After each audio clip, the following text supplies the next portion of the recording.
Dear Taylor, here we are, 10 years into our marriage and 13 years strong together.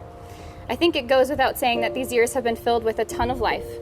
I've reflected on all the ways we've changed and even some of the ways that we will never change, like the fact that you wanted to play big butts at our dance tonight.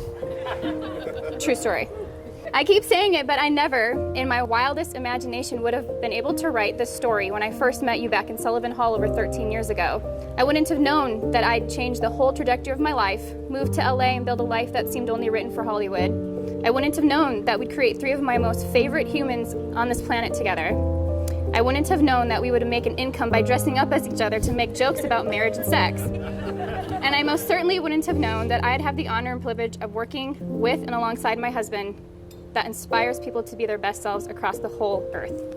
I know there are many things coming up in our future, beautiful things and lots of funny things, but hard things and downright scary things. And I love that the first thing that comes to mind when I start thinking about all that stuff is that we get to do them together. And as cliche as it sounds, I think you're the greatest gift of comfort, joy, and hope that God has given me this side of heaven. I feel like the relationship that I have with you here on earth is just a glimpse of what eternity with God is like. I'm not sure how I got so lucky to strike a jackpot in my life partner and my best friend, but I promise that for the days that I'm given with you, I will continue learning about who you are, your needs, and invest myself in you because I would choose you over and over and over again. I vow to be a witness to your whole life, to show up when I don't know what else to do, to still go where you go and stay where you stay. I'll be here when we are sick and when we're healthy. I'll be here when we're prosperous or when we don't know how we're going to pay the bills. I'll be here with an open heart and willing heart until God says one of us has to go because we're too crazy. But I beg God for a long life together because I just don't want to ever be without you and I love you. P.S. I'll still always jump on the bed with you, but let's make sure the fans are turned off and out of the way.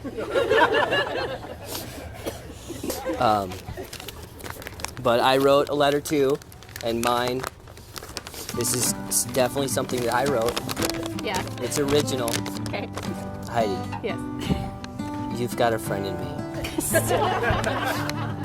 You've got a friend in me.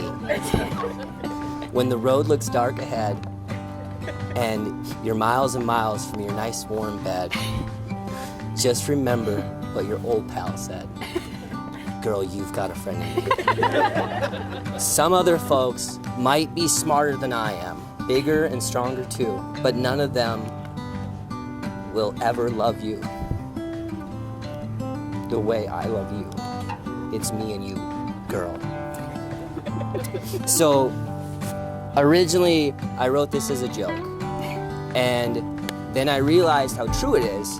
When we first started seeing each other, pretty quickly after meeting, we became more than friends. We became romantic pretty quick, and we never really had a lot of time to just be friends. But now, after being married to you for 10 years and moving away together, being broke together, being successful together, having kids together, learning how to raise kids together, laughing together, crying together, mourning together, and even having scabies together. It just happened once. But I've now realized that you're not just my wife. You're also my best friend. You know me for me, the good, the bad, and the ugly, and you're still here. And I've seen you at your best, and I've seen you at your worst. And I'm still here. I'll always be here, because you're my forever. So I am recommitting myself to you today. I promise to wake up every single morning and choose to love you. And as the years go by, our friendship will never die. You're gonna see it's our destiny.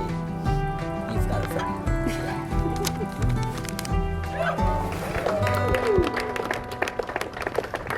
I love you.